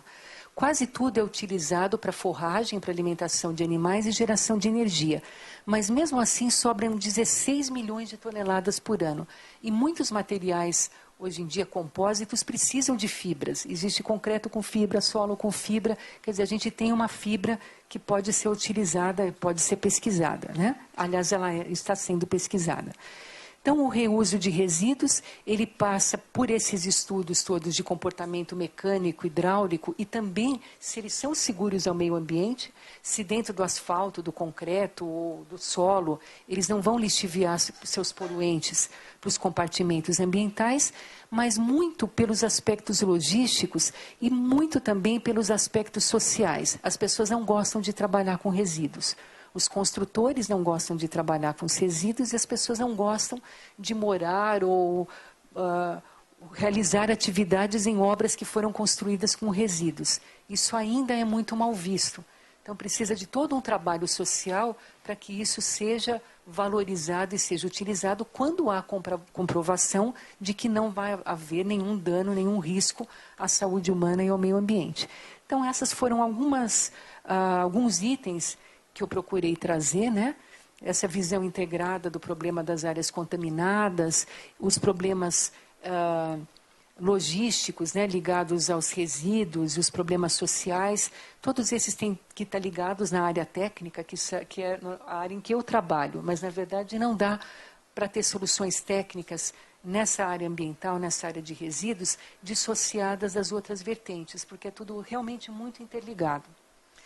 Então, e a capacitação dos pequenos municípios, isso é muito importante. Todas essas realidades de pesquisa, de reutilizações, elas ainda estão muito limitadas aos centros urbanos de maior tamanho. Então, eu agradeço muito pela atenção e estou à disposição aqui para quaisquer perguntas que vocês desejem fazer. Quero começar agradecendo a Maria Eugênia pela apresentação brilhante. Eu aprendi horrores aqui. Eu fiz uma anotação aqui bem confusa, mas de vários aspectos que eu fui aprendendo e pensando. Eu quero abrir para o debate. Se ninguém tem pergunta inicialmente, eu tenho várias, hein? Primeiro, essa apresentação mostra que tem desafios colossais sobre esse assunto, né? E não apenas para a administração pública, seja de grandes cidades, pequenas cidades, para as empresas, para a integração de cadeias, para a própria sociedade, por exemplo, para lidar com os resíduos. Uma das coisas que eu sempre tive uma certa dúvida é, por exemplo, regiões que são de monocultura. E isso no aspecto de 60, 80 anos de uso de defensivos. Como isso pode levar, por exemplo, a essa contaminação de solos? Tem estudo sobre isso? Tem, olha, não é a minha área. Eu trabalho mais com os resíduos industriais e urbanos, mas é uma área muito forte mesmo. E, na verdade, eu comecei a me interessar por isso a partir de estudos alemães que já estão sendo feitos há 30, 40 anos. A Alemanha sofreu muito com os defensivos agrícolas, como acho que ela foi arrasada na Segunda Guerra e teve muita fome. Eles usaram muitos defensivos e fertilizantes no pós-guerra para incrementar a produção alimentícia, né? E com isso houve contaminações assim chocantes em toda a região. E por isso que acho que eles despertaram primeiro para os problemas, né? Mas não é uma área que eu trabalho. É um tipo de poluição. Ela tem um enfoque diferente porque ela não é uma poluição pontual, ela é uma poluição disseminada. Então, ela tem que ser tratada de uma maneira diferente porque ela é muitas vezes regional, né? É diferente de você fazer um aterro que vai receber naquele local, você prepara, você avalia. Nesse caso, você tem uma poluição disseminada. Tem muitos pesquisadores que trabalham sobre isso. Tem até um pessoal do IPEM que faz um trabalho bastante interessante sobre recuperação de áreas de cafeicultura que estão degradadas e poluídas, né, por defensivos agrícolas, com alternativas, vamos dizer, menos impactantes do ponto de vista ambiental. Ok, obrigado, audiência. Só peço para se apresentar. Mário Sérgio Salerno. Maria Eugênia, eu queria perguntar se eu vou fazer assim uma previsão sem muita base, mas acho que a sociedade tem uma tendência de produzir mais eletrônicos e mais recipientes de energia, recipientes de armazenagem de energia distribuídos, pilhas, baterias e outras coisas do gênero. Né? Isso tende a ir para automóvel, ninguém sabe o que fazer com as baterias de automóvel, né? Mas isso é outra coisa. Eu tendo a achar que esse tipo de resíduo vai aumentar. Né? E são resíduos problemáticos. Né? Teve uma menina lá na produção que ela ligou para os fabricantes de micro, né? Dizendo o seguinte: olha, eu quero reciclar aqui meu micro e pelas diretrizes, como é que faz aí? Né? E assim, os padrões são completamente malucos. Tem gente que diz, não faz nada, tem outros, traz aqui, né? Sei lá, na Del, no Rio Grande do Sul, traz aqui, coisas assim. Né? Então, aparentemente, não tem algo muito bem definido do que fazer, de quem é responsável, quem não é. Né? Depois ela foi atrás, o que é feito com esses micros. Né? Tem algumas empresas que desmontam uma parte dos componentes, eles colocam num container e mandam para algum lugar. Né? Então, mas eu tendo a achar que esse troço vai crescer. Tá? Aí eu falei, vamos ver o que tem. Aí ele entrou em sites dos mesmos fabricantes daqui, na Inglaterra, é completamente diferente. Tá? Eles vão buscar, tá? Ou coloca no correio. Tá? Você tem já no site alguma coisa definida de como o consumidor final, o meu exemplo que eu peguei, precisa ser, o que ele precisa fazer para reciclar, para devolver, encaminhar para alguém. Tá? Você acha que esse problema vai crescer, esse tipo de resíduo vai crescer? Ele é problemático mesmo? Tá? O que se faz hoje com ele? O que você pode dizer sobre isso? Olha, eu acho que ele é bem problemático, ele vai crescer e acho que a gente não está agindo bem nessa questão. Por exemplo, a reciclagem dos eletroeletrônicos por essa via informal, com cooperativas de catadores sendo requalificados, eu acho que ela é problemática, inclusive para eles, em questão de saúde ocupacional. O computador, ele tem uma parte de plástico, mas essa parte de plástico não é um plástico como uma sacola plástica. Eles têm aqueles produtos para não espalhar chama, que são altamente tóxicos, né? E eles têm também alguns componentes de grande valor, né? Metais de grande valor, que você pode até pensar, imagina, né, ter que desmontar tudo para pegar aquela graminha, aquele graminha, né? Mas se você for pensar, numa mineração, todos os custos envolvidos para chegar em 1 grama de ouro também são muito grandes, né? Só que a recuperação é difícil, parece que não é uma tecnologia fácil, por isso que todo mundo manda para outro lugar. Então, tem a parte dos chips, que é a reaproveitável, ela não fica aqui. Existe um mercado mundial todo de vendas e compras de chips que são processados em pouquíssimos lugares do mundo, que tem a tecnologia para isso. E a maior parte que sobra é uma carcaça plástica que, na verdade, não é reutilizável como um plástico normal. Ele não pode entrar simplesmente na cadeia de reciclagem. Então, é um problema muito grande mesmo. E os países adotaram soluções diferentes. O Japão, por exemplo, não sei na questão de computadores, mas na questão da linha branca de eletroeletrônicos, né? As lavadeiras, lavadora de roupa e geladeiras, eles criaram, assim, por consenso nacional, uma taxa que incide sobre os produtos. E essa taxa, então, quando o consumidor compra, uma parte ele sabe que vai para aquele imposto. Esse imposto vai ser usado só para pesquisa e implementação de atividades de reciclagem. Por exemplo, para fazer o próprio design das peças ser mais fácil de reciclar. Então, hoje em dia, a indústria japonesa já produz componentes que são facilmente separados na hora de reutilizar. E tem plantas totalmente industrializadas, né? Assim, são realmente plantas industriais para fazer essa separação depois, que já está bem, vamos dizer, bem avaliada, bem desenvolvida. Então, foi uma ideia, um conjunto, a sociedade decidiu em conjunto que alguém vai ser responsável por fazer a pesquisa, aplicar, e vai ser cobrado e vai ser usado para melhorar a reciclagem no próprio design, naquela redução inicial. Os Estados Unidos parece que começou a fazer reciclagem da maneira mais deles, que é mais liberal, né? Alguém, acho que a primeira, não me lembro qual das primeiras indústrias de fabricantes de micro, resolveu que ia pegar e oferecer como um serviço extra, reciclar, pegar na casa da pessoa e reciclar. Daí todo mundo começou a preferir aquele fabricante. Isso aconteceu com a linha branca da mesma maneira. Daí os outros têm que fazer igual para poder competir no mercado. Então foi um outro approach, né, uma outra maneira, mas que acabou levando a uma reciclagem pelo gerador, da mesma maneira. Aqui fica esse problema da gente. Existem acordos setoriais que estão sendo feitos, mas é muito pouco claro. E o caso dos eletroeletrônicos é muito complicado, dos computadores de maneira geral.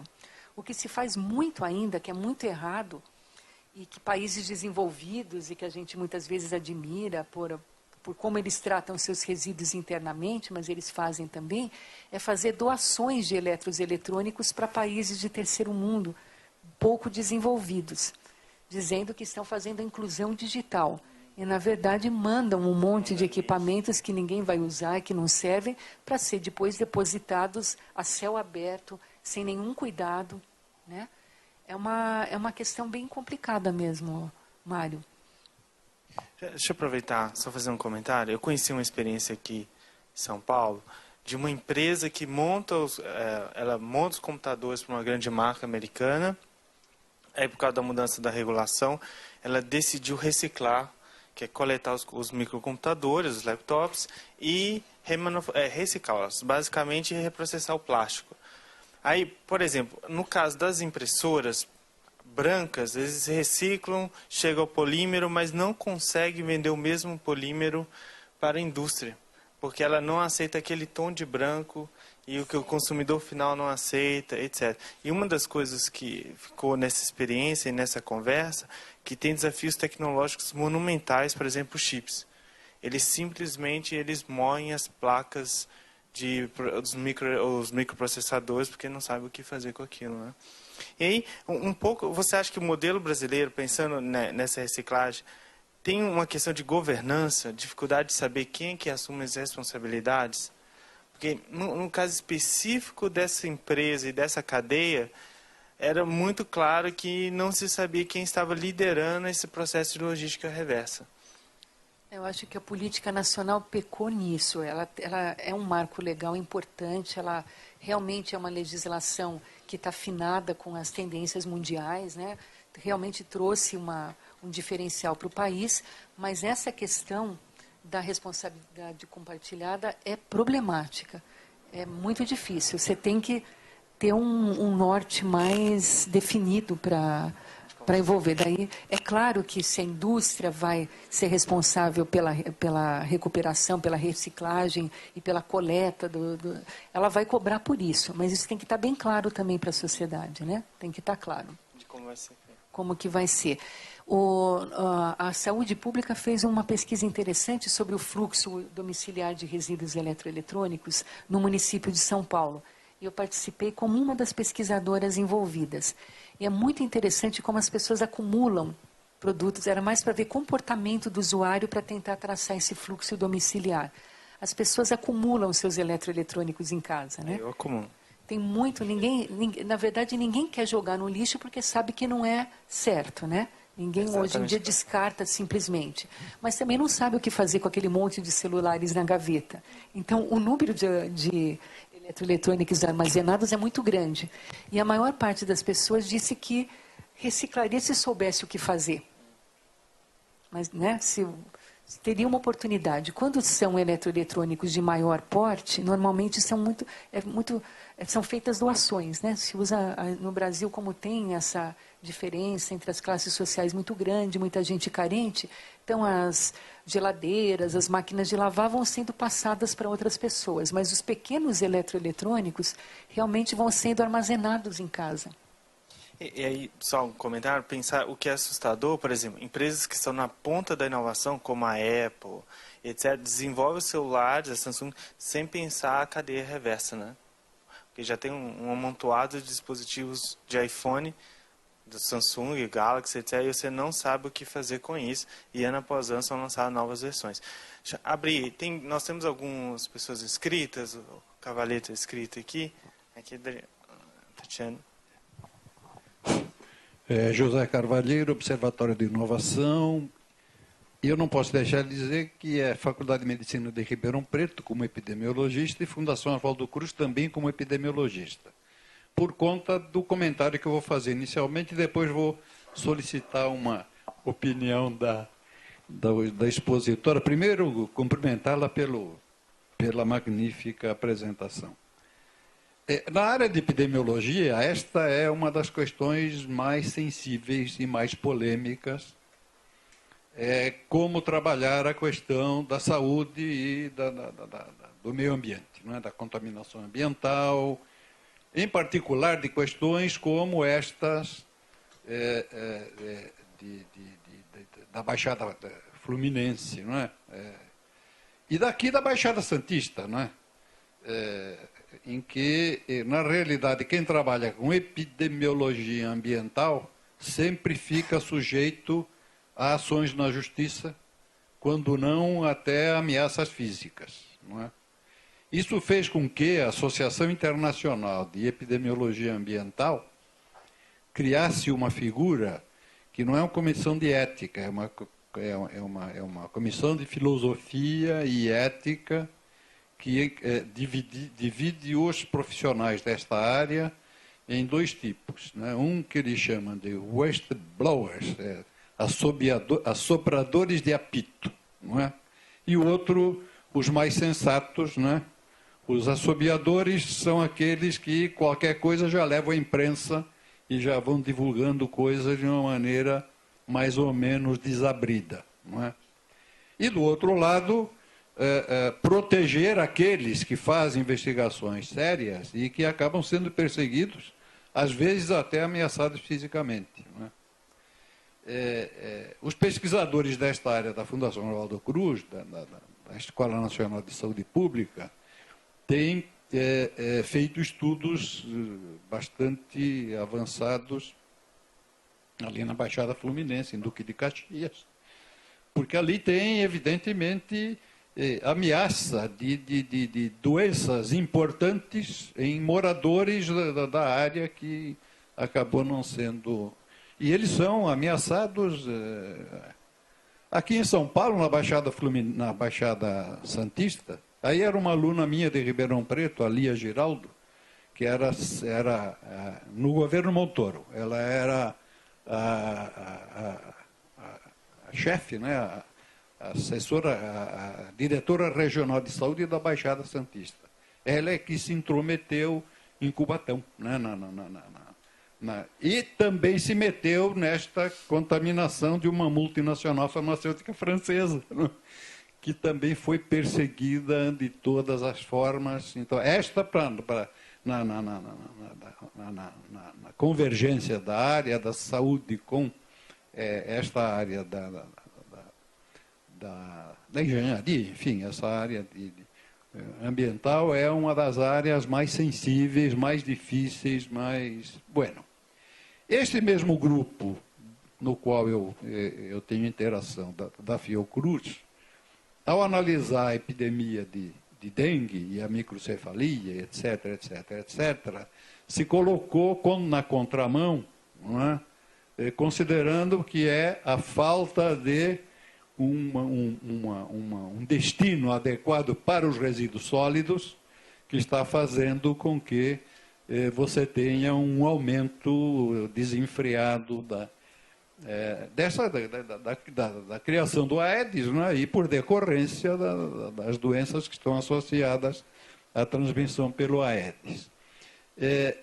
Isto, evidentemente, nos aponta para uma discussão intramunicipal de como é que está sendo feita a disposição dos resíduos sólidos. E, evidentemente, a ideia é que nestas áreas piores, né, nas favelas, enfim, nas áreas degradadas, é onde se tem um acúmulo mais prejudicial dos resíduos sólidos para... Então, eu queria ouvir um pouco...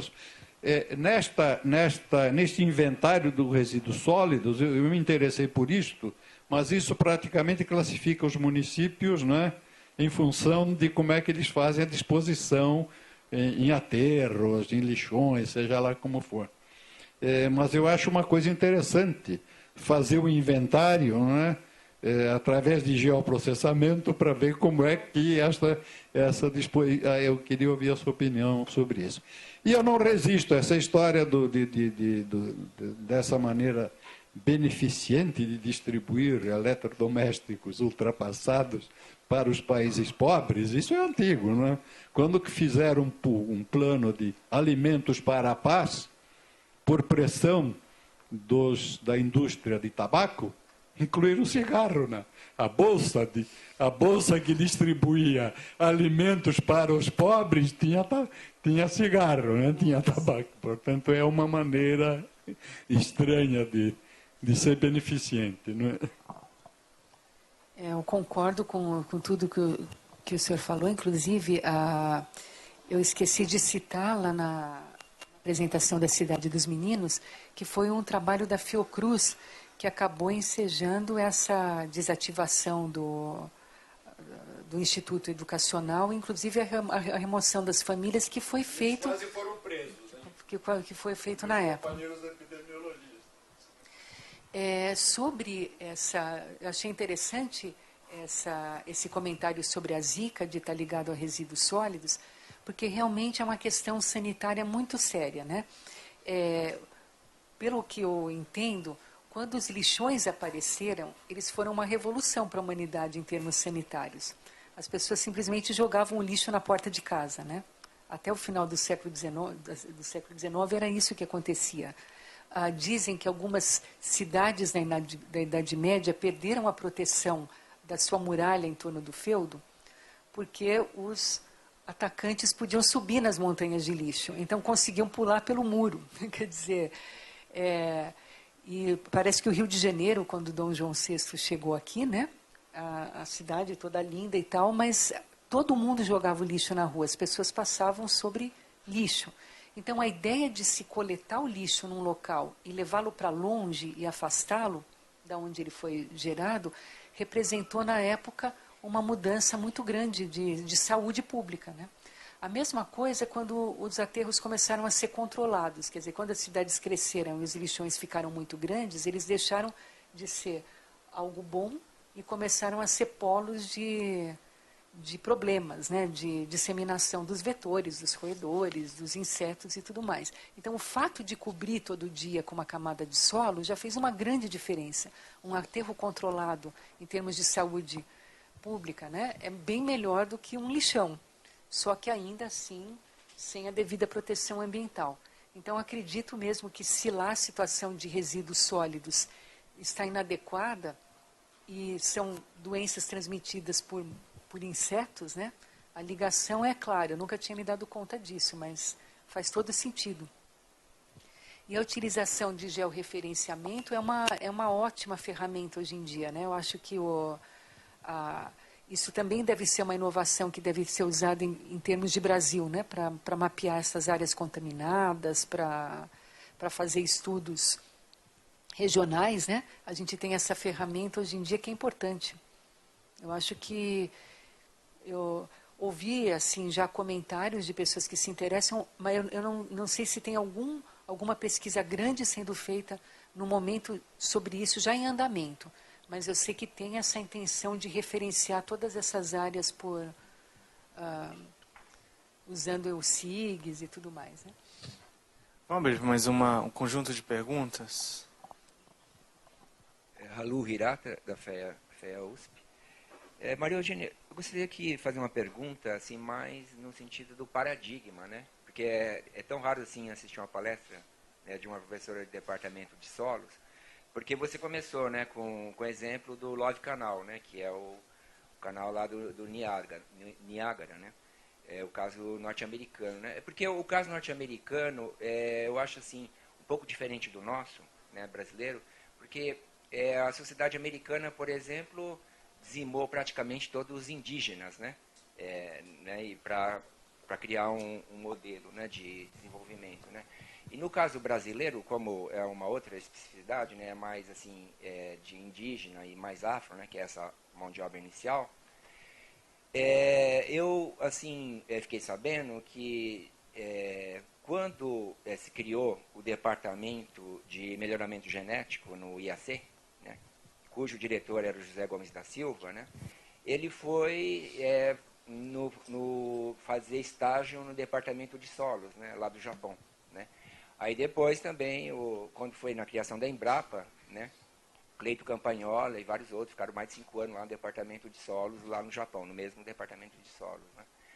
Porque eu acho assim que essa parte de solos, né, assim, é uma parte super sofisticada, né, da ciência e tecnologia, né, porque exige uma ciência e uma tecnologia assim muito sofisticada, né. E por outro lado, vamos dizer assim que a nossa indústria, a nossa tecnologia é totalmente diferente da norte-americana, né. Quer dizer, o nosso modelo de desenvolvimento é muito mais complexo, muito mais diversificado, né? E é bem diferente do norte-americano. E como você começou com o exemplo norte-americano, né, depois você foi passando para os exemplos mais brasileiros, né? Assim, eu cheguei a reconhecer o Nogami, né, lá do seu departamento de engenharia de solo, né? Apesar de que me falaram que ele era um geólogo, né, antes de ir para lá, né, para o departamento de solo da Politécnica, né? A formação dele tinha sido de geologia, né?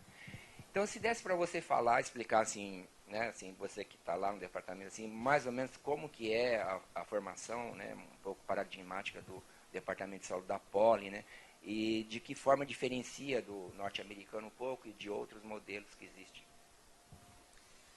Olha, essa área da geotecnia ambiental, especificamente, ela é um pouco recente.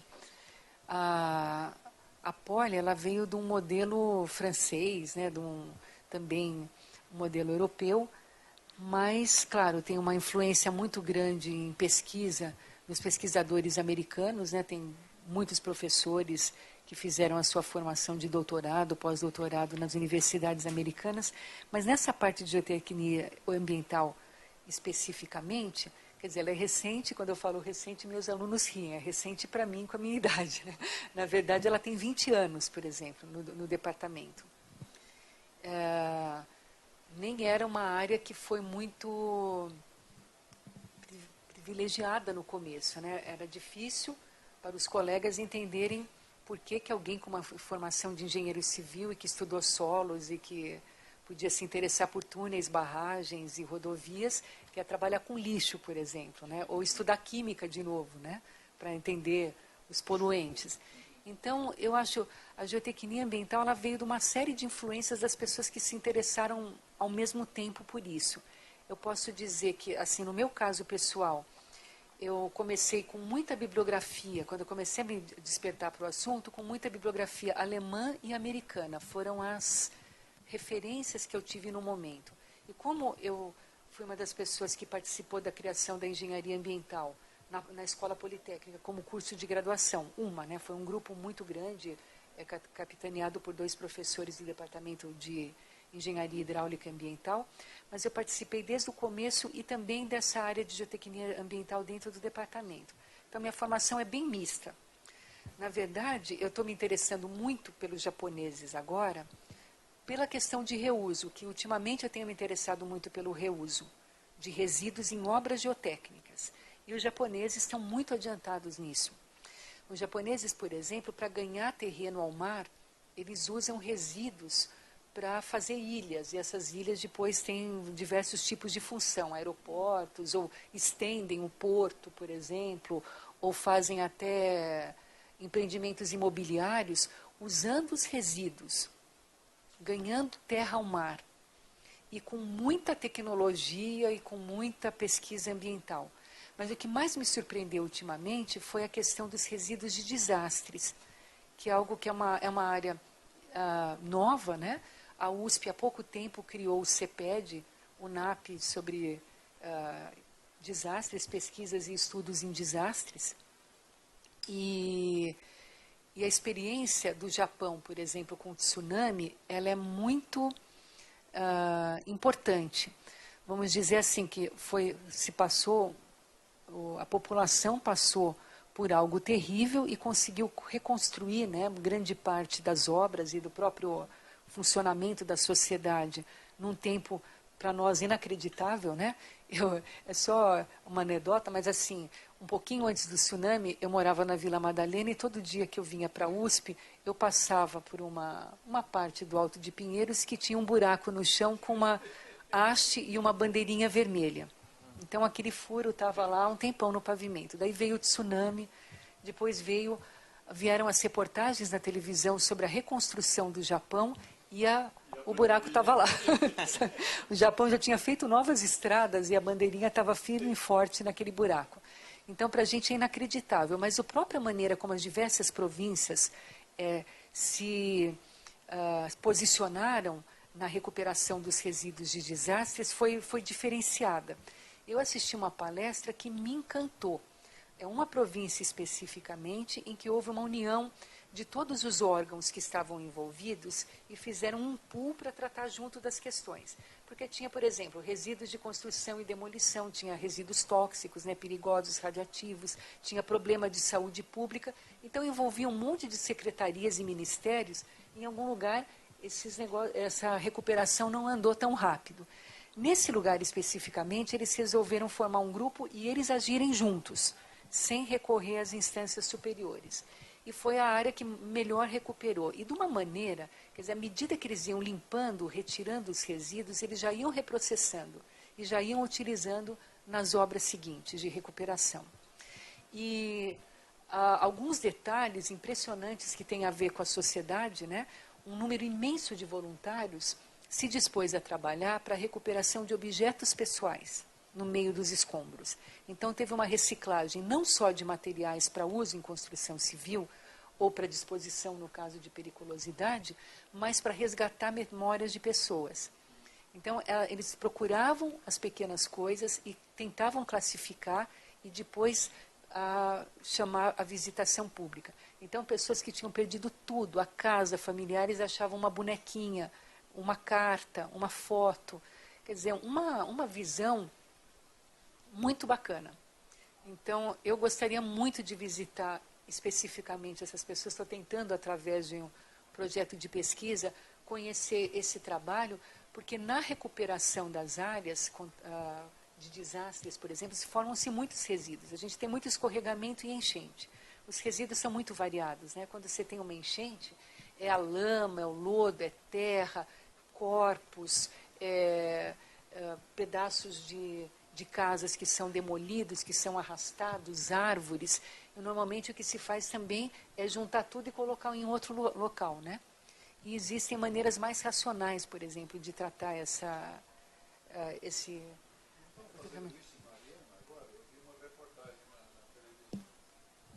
De tratar...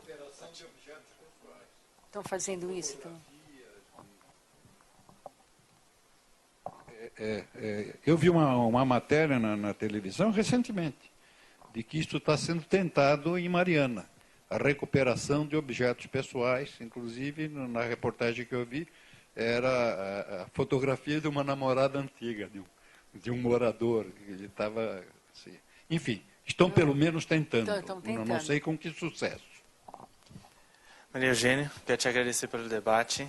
pela brilhante apresentação, pela forma que você respondeu as questões. Agradeço muito o seu tempo. Também quero dizer que eu continuo acompanhando o blog da sua irmã, Isabela Boscov. A gente tem tempo para uma última pergunta. Tem mais uma pergunta? Tá, última pergunta. E aí, a gente parte para os encerramentos. Desculpa, eu não tinha visto. Imagina. Maria Eugênia, parabéns pela palestra. Meu nome é Juliana Riano. Ao longo da sua palestra, você abordou diversos desafios no âmbito da pesquisa e falou também sobre inovação. Queria saber quais ações que a USP já produziu no setor de, que ela fez na parte de produção científica, na parte de gerenciamento de resíduos sólidos, e se isso já foi aceito pelo mercado. Nós temos vários grupos na USP que trabalham com resíduos sólidos em seus diversos aspectos. Eu, pessoalmente, trabalho mais com a parte técnica mesmo, disposição, reuso, né, como pensando nos materiais. Mas existem grupos que trabalham com reciclagens de resíduos industriais, de resíduos eletroeletrônicos. Existem grupos que trabalham com a gestão mesmo dos resíduos, quer dizer, uma visão de gestão integrada. Eu tenho até me aproximado desse pessoal porque eu fui percebendo com o tempo que uma coisa é totalmente ligada à outra. Só vou dar um exemplo muito simples para vocês. Se, por exemplo, os sacos plásticos deixam de ser fornecidos nos supermercados e a sociedade começa a usar algum outro tipo de maneira de carregar suas compras, né? Esses sacos plásticos deixarão de ser depositados nos aterros sanitários. E a influência deles no comportamento de resistência e compressibilidade dos aterros é muito grande. A maneira como a gente projeta os aterros conta com certo efeito fibra desses componentes. Eles também, essa é uma parte importante. Quer dizer, é ótimo que não se use mais e que não se desperdice materiais, não é isso. Mas quero dizer, uma pequena mudança numa legislação, numa cidade, numa regra, pode causar uma mudança técnica muito grande. Então, é tudo muito interligado. Então, eu tenho procurado me aproximar de todos os grupos que trabalham com resíduos. E eles são vários, têm contribuições de diversas espécies. Por exemplo, eu citei aqui uma colega minha, a Wanda Gunter, da Saúde Pública. Ela trabalha muito com gestão de resíduos mesmo. Ela foi uma das elaboradoras do Papapilhas, programas de reciclagem de resíduos de postos de saúde, de bancos. Eu trabalho mais com a parte técnica, por exemplo, do projeto dos aterros sanitários, ou da poluição que eles podem causar, ou de como prevenir a poluição dos aterros, né? Técnicas de remediação. Mas eu não trabalho muito com gerenciamento, só nesses programas que eu acabo entrando em conjunto com a saúde pública para aumentar o meu escopo. Tchau. Ok, então... Se você quiser, desculpe só, se você quiser algumas referências, eu posso te indicar a muitas pessoas. Na Poli também tem professores que trabalham com reciclagem especificamente, né? Tem professores, por exemplo, a Adriana Marotti trabalha isso do ponto de vista da gestão, né? Da integração das cadeias, ela é professora lá da FEA. Tem professores que trabalham com catadores, por exemplo, com cooperativas. Eu acho que tem uma contribuição de várias áreas. A gente precisa só se encontrar mais, todas as áreas. Então, quero novamente agradecer a Maria Eugênia por estar aqui hoje, abrilhantando com seus conhecimentos vastos e profundos sobre a questão. Quero também fazer um agradecimento especial à equipe do IEA, que está sempre contribuindo. Hoje, a nossa palestra teve 80 acessos, que é bastante, 80 acessos. Então, às vezes a gente olha a plateia aqui e não se dá conta da dimensão do número de pessoas que estiveram nos acompanhando. Então, quero agradecer a Sandra Cedini e a Fernanda Rezende da Comunicação, o Jorge Paulo Soares, ele hoje não está com seu amigo Sérgio Bernardo, mas aproveito para agradecê-lo mesmo assim. Quero agradecer a Raimunda Rodrigues dos Santos, que mesmo não estando aqui, estando em licença prêmio, espero que aproveite bastante. A Maria Leonor Calazans e o Mauro Beleza por estar aqui contribuindo para a realização de mais um seminário do Observatório da Inovação. Quero agradecer a audiência, tanto presencial quanto online, e vejo vocês numa próxima. Até mais. Eu agradeço muito vocês pela atenção também e pelas contribuições. Muito